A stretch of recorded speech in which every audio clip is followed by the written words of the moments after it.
You're listening to Captain John Doe, real aviation stories told anonymously. Let's get into it. Welcome back, Doughheads, to another exclusive episode of Captain John Doe podcast. I am your host, Kevin. And I am Mindy. Welcome back, Doughheads. We've got another great one for you, as usual. Oh, yeah. We got some advice section at the end that I'm kind of excited about because it's going to give me time to yap and have all you guys comment saying, stop talking, Kevin. Well, you know what? It's our podcast, and I'm just going to talk and talk and talk, right? Great. I can't wait to see what it is. I'm going to guess it's ATC related. It is ATC related, but we're going to get to that in a second. I think a lot of questions we get asked by friends and family and other pilots is, how does the dynamic work being a power pilot duo? I am the captain. I am the captain. My Yeti cup right here. What does it say? It says Captain Kevin, but you got that gift from a friend who was very cheeky because they are an airline pilot. After you got your private pilot. It says Captain Kev. It does say Captain Kev, but it was after you got your private pilot license. That's just as bad as like walking on Delta and making sure you peek your head in the cockpit door and making sure you let them know you're a pilot in case anything happens. You know, the best thing I've ever seen is little business cards that tell the captain of the plane that you're a pilot and what seat you're sitting in. Really? Yes, I've been given some of them from probably Kevin, some of our listeners. Kevin. I've never given them to the pilots. I was stop. given. No, stop talking. No. Yes. No. The really was very sarcastic out of my mouth because it's my company that your wife works for and provides a very nice lifestyle that gave you those said business cards. Lone Mountain made those. Oh. God. I didn't remember. Sometimes it's just, I'm just holding on So for dear life. The question was, how does married pilot dynamic work? You're hearing it.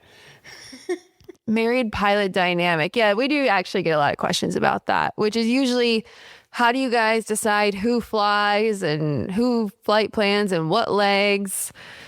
It changes all the time, like a lot. But I'll say over the last 2 years, I just try to make sure that anything we do is loggable for you, and whether you're instructing me like that I'm doing a currency flight or something, or getting you the flight hours and having you fly. Right. So I think that's a good point. Like, our dynamic has changed a lot because when we first started off, even me as a private pilot, instrument, commercial training, you were always the PIC, period. They're always trying to get you hours in training. So normally I'd be instructing you. So right. Your hat is always on, or was always on. Yeah. Now that like we're in a better place on your ratings and hours, it's probably going to evolve again. Because obviously in the very beginning of our relationship, I flew exclusively because you were not a pilot. I don't know if everybody knows that, but Kevin has not been a pilot for that long. It's been only a couple of years. And I've owned airplanes in our relationship much longer than you've been a pilot. So for a long time, I flew and did everything. Then you came in the picture as a student pilot, and then I wanted to teach you. So then I was always teaching. And then it's evolved. But honestly, it's kind of mission dependent. Like, if we're going to go do something to do with your family or your friends or something, then you fly. And if it's like an event or something of mine, then I typically fly. And then also in the dynamic is videoing. So most of you guys know I have an aviation YouTube channel. And if I am filming for my channel, then I am flying. For a lot of reasons. One, it's my freaking channel. So like when people on my channel are like, how come Kevin doesn't fly on your channel? I'm like, well, you just said it. It's my channel. If Kevin wants to have his own channel that he videos and edits, I support that. Kevin does not. So this is not a issue for Kevin. If you guys are listening, believe me, I fly the plane more than Mindy does. But we don't video that because you don't really like to be video on film. Really? We've done it a lot, and it was after one of the last flights that we filmed with you flying, and you looked at me and you said, I really don't like when we film when I'm flying. And I was like, all right. And we never filmed you flying again. No, I don't like to talk to the camera when I'm flying. You don't do that. I think that's the thing. You don't talk to the camera. You just act naturally, like it's just rolling. And then I kind of feel like, I might have to be a little bit more entertaining, but that's not the reality. We're just capturing what's happening, right? And I don't do it. Well, before you were an instructor, you had a very difficult time talking while flying, because I would try to coach you, because I wanted you to be a part of the channel, and I would try to coach you saying, hey, we're filming for YouTube for a channel. We can't just silently fly. So you don't have to be on camera, but if you're choosing to be and you want to be, part of the shtick is you got to talk out loud as you're doing things. Just act like you're talking to yourself, saying, all right, now I'm going to turn the mags on both. I'm going to engage the starter, 1,000 RPM. That's our ground idle. We just got to say the words out loud. And before you were an instructor, you had a very hard time doing that, which I understand. For new pilots to talk while they're flying is really difficult. The hardest thing. Yeah, no, I mean, that's changed exponentially. I don't have an issue talking while flying now. But I do think there's one thing we do no matter what. Let's say we're both going on the flight. We both flight plan. Yeah. No matter what. Our last trip, we both came up with flight plans. We both reviewed them sitting on the couch and everything, no matter if I was PIC or you were PIC.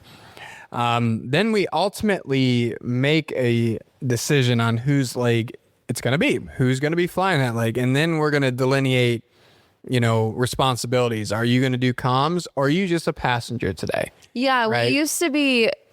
Again, it's evolved. Whenever you were training, we used to split duties into crew because it's so much more fun when it's our airplane for us to both kind of fly at the same time.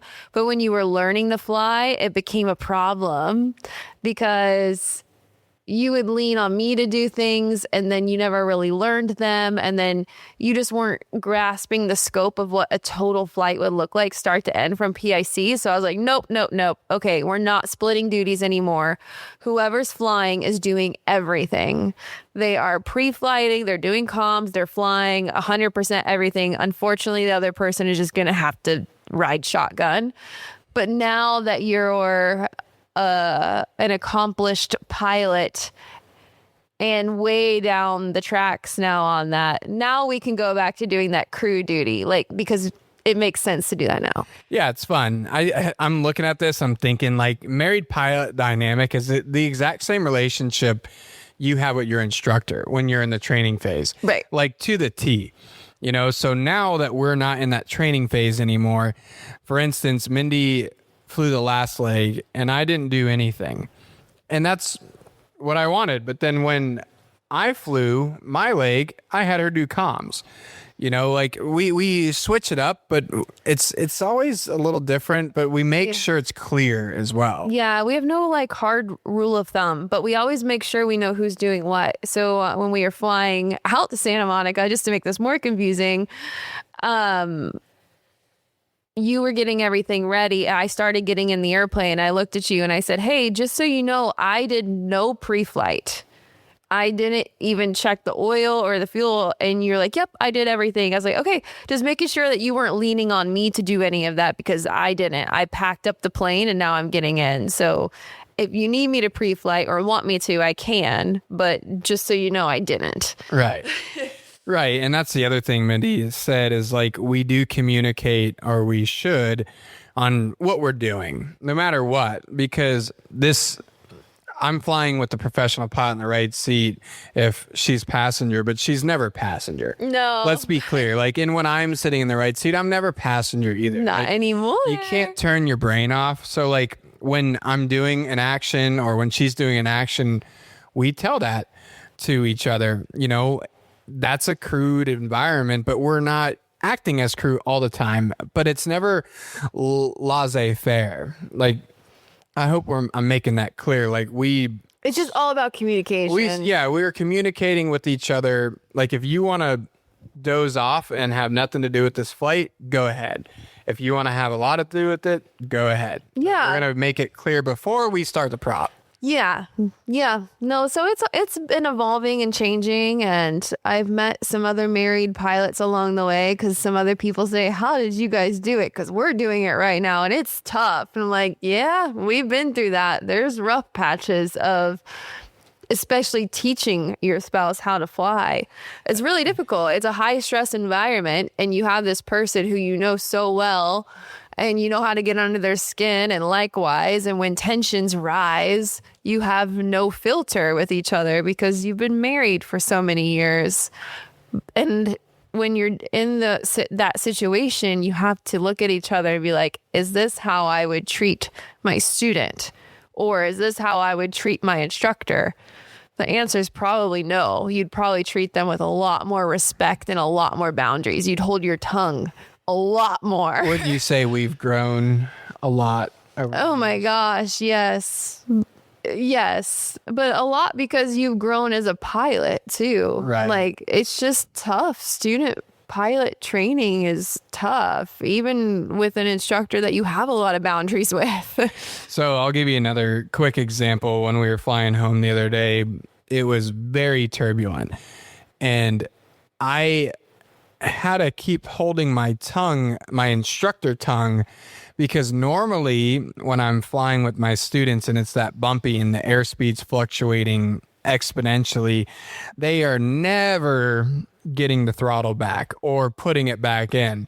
But my professional pilot wife knows how to do that unprompted. And I like internally was like melting because I wanted to say something so bad. And, you know, Mindy looked at me and you're like, you good? I'm like, yeah, just like, I can't turn the instructor hat off. Yeah, but what did you need to instruct? Nothing. I know. So that's why I didn't understand. Like, why are you crawling onto your skin over there? Can you calm down? I know. Isn't it crazy that I sign your logbook now? It's awesome. It's crazy. I created this beast. If anyone out there who's listening is in a similar situation, let us know how it goes. Let us know if you trained your spouse, because that was challenging in a lot of ways. Yeah, we probably have some anonymous stories we could submit Absolutely. about that. So I had another little topic to ask you, and this is more for you. So, you know, just a little brief explanation. Some people have been asking, like, what factors affect the cost of an aircraft, and why can two similar planes cost way differently? So you're coming at me for my like sales career. Right. That's what you're asking. Right, because so many people have been asking sales these questions, and this is not for me. Gotcha. Yeah. When I'm selling airplanes, a huge part of my job and why you need to find a broker has expertise in the market that you want to sell in is because so many factors can affect the cost and value of an aircraft. Obviously, the immediate things that come to mind to everyone who flies, you're all going to know this, is what's the year model and how many hours does it have on it? Does it have damage history? But then you need to dive deeper into that specific model and know what comes standard on the planes and what is this plane that's not standard, that's upgraded. And what are the values of those upgrades? And where has that airplane been living? Who's been taking care of it? What are the latest compressions? What does the oil analysis reports look like? It is such a very technical field to work in. and especially to place a value on a plane because so many things come into it. So do you have like cheat sheets for the cost of airplanes, or you just kind of Stop calling it cost. It's a value. Well, when I think of this, like I'm a salesperson. It's a value. When you say cost, it sounds like a negative. Okay, so let me just, unlike Facebook, which don't get your advice on Facebook, call Mindy or somebody for professional advice. But like a big question is like the hourly cost. Everyone wants to know the hourly cost. How do you even put a price on that? I don't sell leases. I sell whole planes. I don't care what the hourly cost is. Do you hear that? People are gonna not like that, but I agree with you. I don't sell leases. I sell whole airplanes. Like let's be clear, when you're buying an airplane, these are not cheap purchases. I know that there are cheap ones out there. That whatever. We're not talking about, you can go to brokers for advice on different like planes and models, sure, but where a broker really shines is selling you a specific plane and explaining the value of that specific aircraft, like why the list price is what it is, and bring you through the sales process. But generally 99 out of 100 times, buyers are coming to me already knowing that they want to buy a 182T, and they already know what the associated costs are of ownership, and they're coming to me to buy the whole damn airplane. I'm not trying to sell a dream. I'm trying to sell a product, Oh, put that on a t-shirt. I'm not trying to sell a dream. I'm trying to sell a product. Just saying, like, we can get into the weeds of this, and then I would lose 23 of my 24 hours of my day explaining to people the hourly cost of a 182. I unfortunately just don't have time for that. Can I make a really controversial statement here about airplane ownership? I guess. I'm going to make this as sympathetic as possible. If you're concerned about the hourly cost, you should not be purchasing the product. Or if you know that you can swing aircraft ownership and you're just nervous about what the real costs are, underbuy. Don't buy the top of your budget and what you think is the top end of what you can swing. Dip your toes into something that you know is more economical, whether that be the initial purchase price and then you have leftover funds for your yearly annual costs, or that a Cub is way more economical to fly hourly than a 182. That's how we did it. I didn't know if we could truly afford a 182 or a Bonanza or whatever. And I have been selling them for years, but you don't know until you own one. You just don't. Know. You don't know. You can get as much information. It's always going to vary. You never really know. We're talking about piston airplanes here. Yeah. Because I know, jets are different. Jets, different world, but we're talking about pistons. Yes, so pistons. Here's another question, saleswoman Mindy. I see this all the time. How much do annuals cost? Give them the answer. Anywhere from 3,000 to 60,000. 3,000, 60,000. That 3,000 is at a certified mechanic, by the way, not Jim Bob doing the work. Like literally there's no answer to this question. So the reality is you are buying the dream. Mindy's selling the product, right? If your dream is to own an airplane, there's not a world where, in the piston world, we're being specific, where the money will ultimately make sense. Like, unless you have a specific tax reason. And it's just difficult to project. Another reason why I don't like to break down hourly is because of that. Like, no one can project if your next annual, you need to replace 3 cylinders or have to get a whole overhaul or whatever. Parts are expensive. It adds up fast. So it's really difficult to look someone in the eye and be like, yep, this is going to be your hourly cost. This is what you can project for the year. And then they come knocking on my door a year later saying, hey lady, I spent $40,000 more than what you told me I was going to. Right. Like, I'm not going to commit to an hourly. I'm just not. No, like I was in the maintenance shop today and an airplane in there has flown like 5 hours over the past year. Their last annual was $30,000. The annual this time is going to be $20,000. Like didn't even fly. Maybe that's the reason. Probably, but my point is I mean it. Don't get bamboozled by someone telling you it's going to cost you $10,000 a year for maintenance, because you don't know the answer to that. Period. Yeah. It could. On our 182, we've had, what's the lowest annual we've had? Maybe 4,000? Lower than that. 3,000? We had a pretty inexpensive one. Let's say 3. Let's say 3,000, and the most expensive 18. I was just about to say 18. Probably 18. So somewhere. And that's without anything major happening. Yeah, we had an episode where we talked about our annual. It was $8,500, and there was nothing major. Really major. Just a bunch of small things that add up, So yeah, it's really hard to project that. But yeah, the values of different aircraft, what affects that? I mean, so many things. That's why you need to talk to a professional broker. I'll tell you how to not value a plane. You don't just surf controller.com and say, this one looks like mine. Mine's the same price. There's so much more that goes into it. And also remember, controller.com and all these other listing sites, those are listing prices, not sold prices.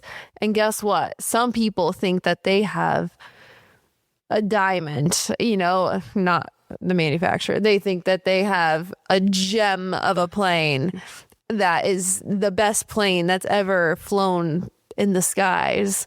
And they can be overvaluing their plane by $100,000, and you're going to see that and be like, whoa, I can get that for my plane.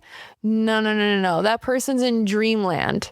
So we want to value planes based on real sales, real comps. So that's why I love working at Lone Mountain, because we sell over 300 planes a year, and we have years and years and years of data. So when someone comes to me and says, I want to sell my SR-22, I'm like, oh yeah, well, we've sold 30 of those this year already. I can tell you exactly what it's worth. Hire a broker. End of the day. Or don't. I mean, well, thanks for your little dice set. No, I think it's good. I mean, we're trying to be transparent here. Yeah. I mean, there's just so many people who share so many different opinions, and we just share our own, and then you share what you see in the sales world. You buy and sell so many airplanes. Yeah, but also to your point, we've owned planes now for the last 6 years, and only 2. So not like the most experienced aircraft owner, but at least I have skin in the game. And I understand what it's like to buy and sell a plane from a buyer's side of the table or a seller's side, not the broker side, and totally understand all the grievances that our clients go through. Well, thanks. That's good. You're welcome. Well, as always. I didn't know you were going to interview me. Well, I just think that, sometimes you see me surfing the web, and you're always asking, what are you reading about? And this is the crap I'm reading about. And sometimes it just takes a professional who's giving a free podcast out to maybe just impart some knowledge on these people, and hopefully it can help. We don't want people to walk themselves into a bad situation. I mean, we've been lucky, like Mindy said, when she bought the first plane, we didn't know, but we know now. Yeah. We know now. All right. Head over to our website, www.captainjohndoe.com. Submit your stories to our show. They are fully anonymous. We have 2 great stories today. Well, one is actually an advice, but it's kind of a story too. Follow us on social media, subscribe so you don't miss an episode, and make sure you leave a review. And as always, 5 stars only, just like Plain and Simple Apparel said. By the way, shout out to Plain and Simple Apparel. Yeah. They're awesome. I know who you are. You're over at Camarillo. Yes. You're amazing. You hooked me up with this dope ass milkshake. She is so sweet. She sent us merch. You look her up on Instagram, Plain and Simple Apparel, and she is so sweet. And she sent us some of her gear, which we wear. It's lovely at the wonderful Camarillo Airport. So thank you for sending us some swag. So she said, seriously, listen now. Truly the best podcast out there. Also, truly the best apparel company out there. Shout out. Shout out. Thank you. Merch drawing. Next one is episode number 45. So make sure you're entered before episode 45 comes out, because we're doing our monthly merch giveaway all year long in 2026. We select one winner every month. Enter for free by going to Instagram to the Captain John Doe podcast account. And you can comment on our giveaway post and then you're already in. Or you can leave us a podcast review and then send us a DM or email after you complete it. And that's an extra entry. So you can even be in it more than once. Big ballers. Yeah. Open to U.S. residents 18 and older. Our rules are linked on the Instagram bio or on our website, CaptainJohnDoe.com. All right, Shman, why don't you lead us off? Let's see what we have today. It's always a surprise. Oh, real quick. Whoever this is, we saw that you might have edited it with a certain software, and that's okay, because it's not making it easier. A lot of people do that, and I highly recommend any submitters using a little editing thing, because it helps us read it a little easier. It does, because sometimes the sentences that get put on our desk I cannot read, but yes, this one looks perfect. I was still a student pilot, deep into training for my private pilot license, just beginning solo flights. Those early solos are a strange mix of freedom and pressure. No instructors beside you, no safety net, just you, the airplane, and whatever decisions that you make. On my first couple of solo flights, everything went perfectly. My landings were smooth. Too smooth, apparently. When I got back, my instructor told me I had just done the best landing that she had ever seen from a student. She also mentioned I was the fastest student that she'd ever signed off for solo. It's safe to say that after hearing that, I was feeling invincible. I wasn't just flying, I was Maverick. Confidence was sky high. Fast forward to the very next day. The winds had shifted overnight, which meant using the opposite runway from the one that I was comfortable with. This runway was shorter, and on final approach, there was a tree line that you had to clear. The technique was aggressive. Cut power and dive like a hawk towards the numbers. I'd done it before, and at first everything felt fine, until I realized that there was a crosswind. As I lined up to land, the crosswind started pushing me sideways. Hard. My focus narrowed, and all I could see was the windsock pole getting closer and closer to my window. My brain scrambled, trying to remember the exact crosswind inputs that I had practiced, but never like this. I made the decision to go around. Then I tried again and again. Oh, no. After the fourth go around, my confidence was gone. I didn't feel like Maverick anymore, and I just wanted to get on the ground.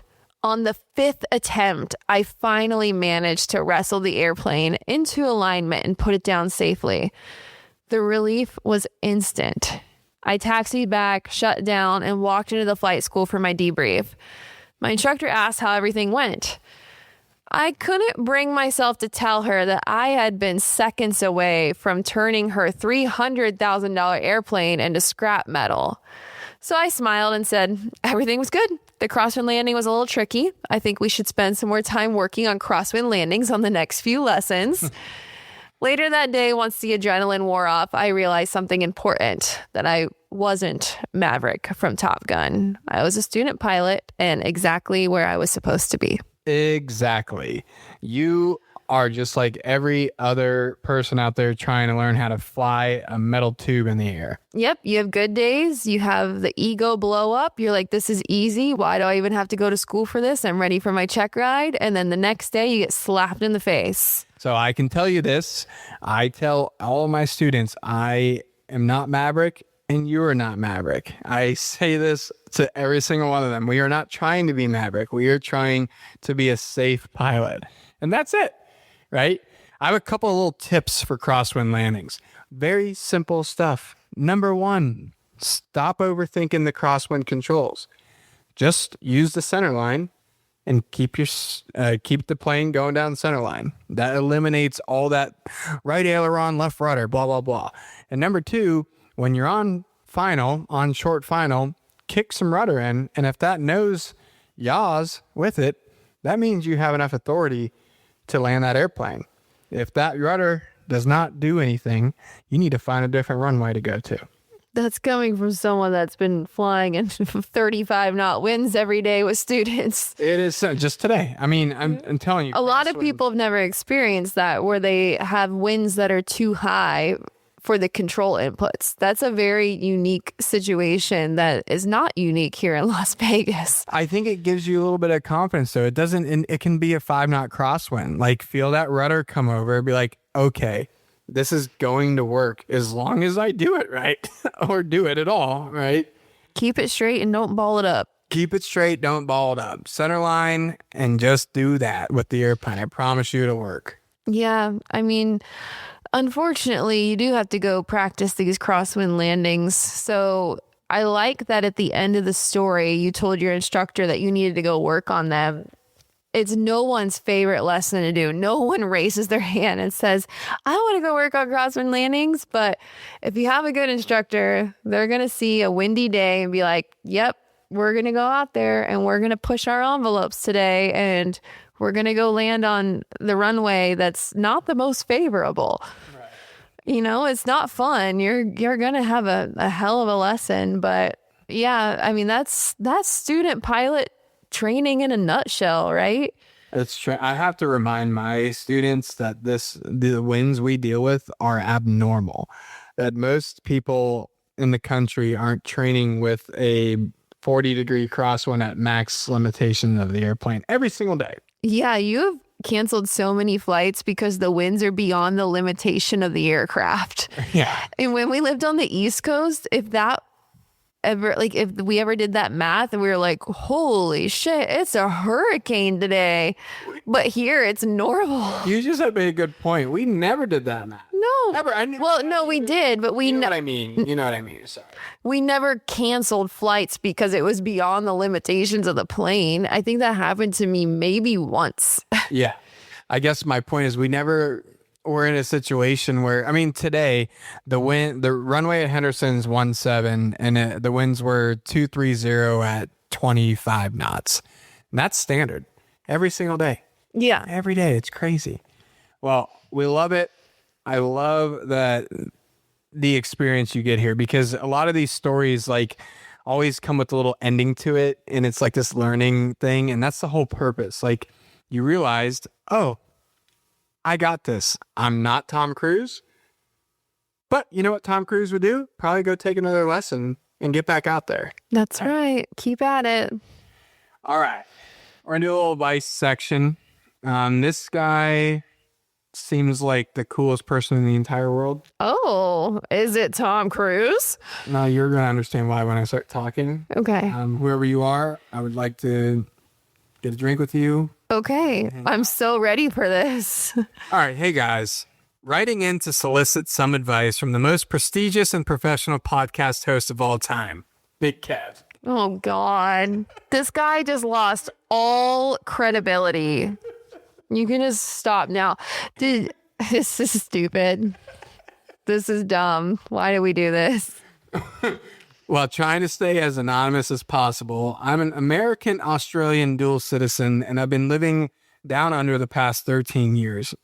I have an Aussie private pilot license and have been flying for about 4 years. In a couple months, I'll start training to be an en route air traffic controller with Air Services Australia. Since Kevin has made the move from ATC to pilot, would love to hear any advice, tips about going from pilot to ATC. Especially from one of the most knowledgeable and professional minds in all of aviation. Wow. Dude. I told you, he's my best friend. He is drinking the Kevin Kool-Aid. For some background of the work-life balance of ATC in Auslan, as I know that was one of the reasons Kev left ATC in the first place. The typical center schedule is 6 days on, 4 days off, with an average of 72 hours worked in a fortnight. This will consist of 2 mornings, 2 afternoons, and 2 night shifts, with 1 rest day and then 3 full days off. With a 6-week roster, this means everyone in your sector works an equal amount of night and weekends with no set days off. We also get 6 weeks of annual leave a year, and overtime is completely voluntary. Well, that already sounds a hell of a lot better than in the U.S. So I do know that Australian has been trying to poach American controllers. We were just talking at dinner. We know like a friend of a friend just took an Australian ATC job, left the U.S. ATC system to go work in Australia. It makes a lot of sense. I mean, 6 days on, 4 days off. So for reference, in my entire air traffic career, I averaged about 4 days off a month. So they're getting 4 days off every 6 days.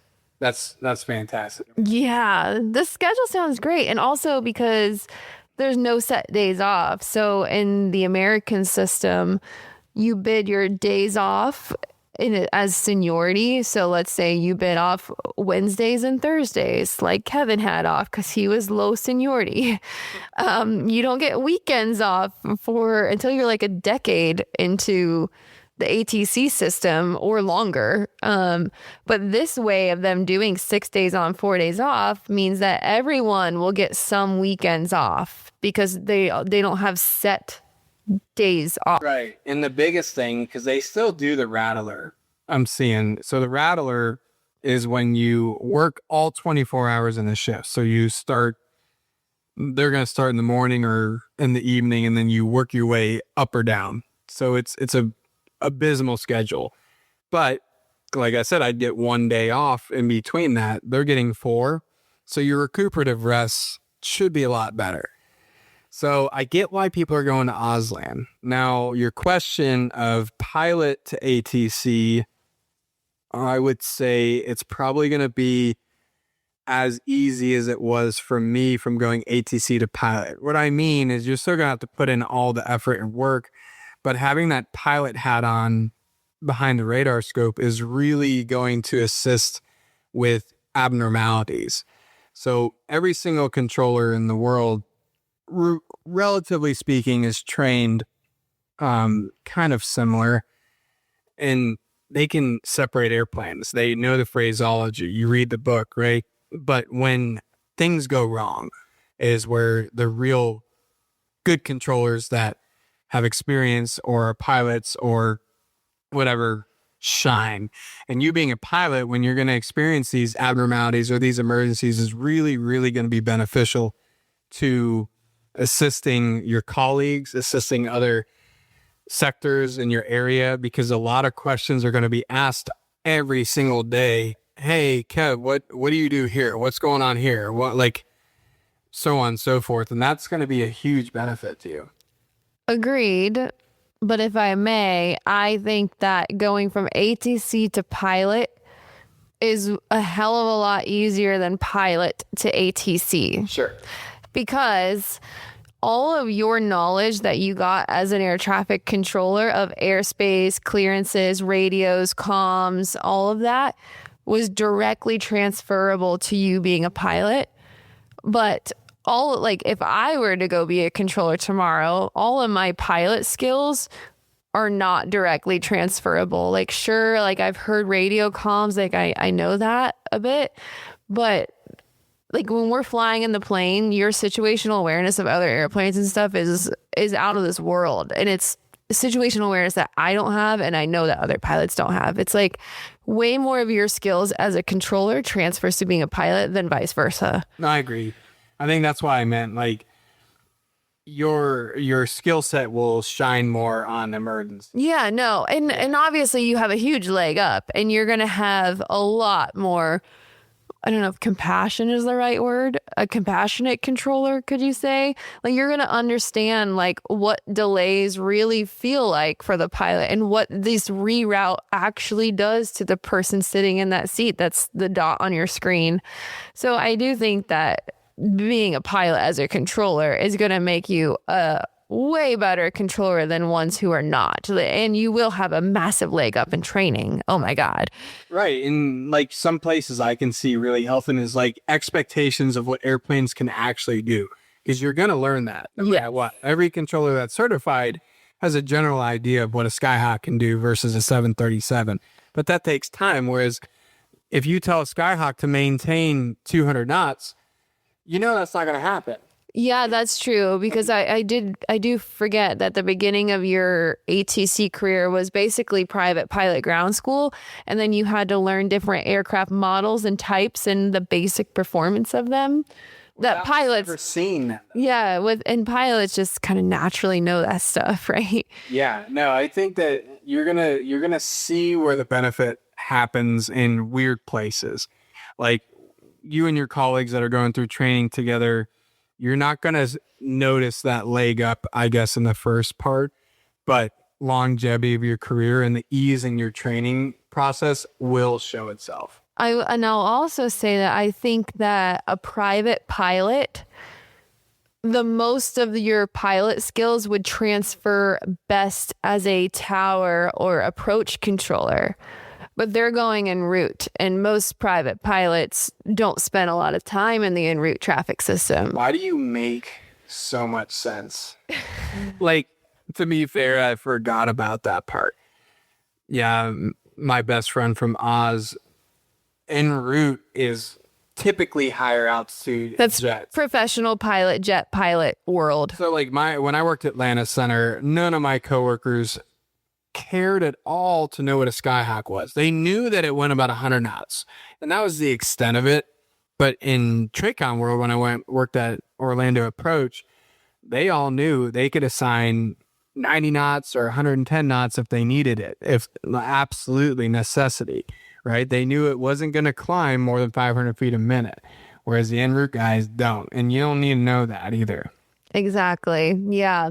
So no doubt that your pilot experience is going to make you a fantastic controller. And I would love more controllers to be pilots, because it really does help them understand so much better on what's going on that little dot on the screen. That's for sure. Yeah, we're people back there. Yeah, please help us.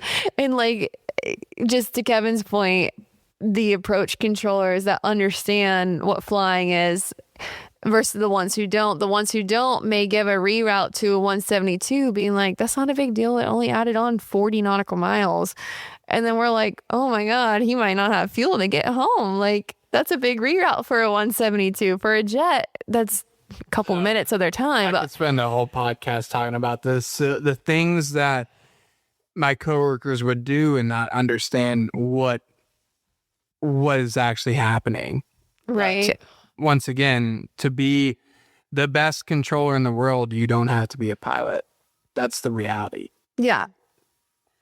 I wish you the best luck down there. I hope that we get to visit, and maybe when we're there, we get to meet you. Well, it sounds like that might be a solo trip for you guys to go bro out. Play a little golf, do a little walkabout down in the back country. Well, Barbie. That brings up one of my top bucket list items. I want to do a flying backcountry, outback flying Australian safari. One of my clients who just bought a 206 from me is doing that right now. I think it's his second or third time now going to Australia, and there's a company that gets it all ready for you, and you get to rent an airplane, get checked out on it, and then they give you a flight plan with all these amazing stops and different ranches to fly into, and just fly all around Australia on your own, just like you and whoever you're with. And I just think that sounds like the coolest thing. That sounds amazing. Right? I think of I also want to do that in Africa. Yeah, I know. What is that animal that's extinct down there that my boy Forrest Galante always tries to find? Is it a dog looking thing? What's that thing called? Oh, I don't remember. Why, you want to try to find one? Yeah. Okay. I don't know if that's going to happen, but we might have to shoo a couple kangaroos off the runway. Awesome. Yeah.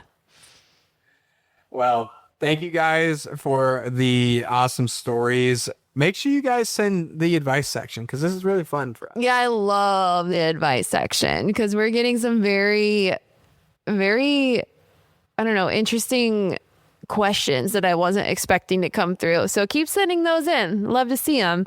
And with that, we will catch you guys next week. See ya. Thanks for flying with Captain John Doe. If you have a story to share, visit CaptainJohnDoe.com and stay anonymous. New episodes every Wednesday. Be sure to subscribe, leave a review, and tell your favorite crew members.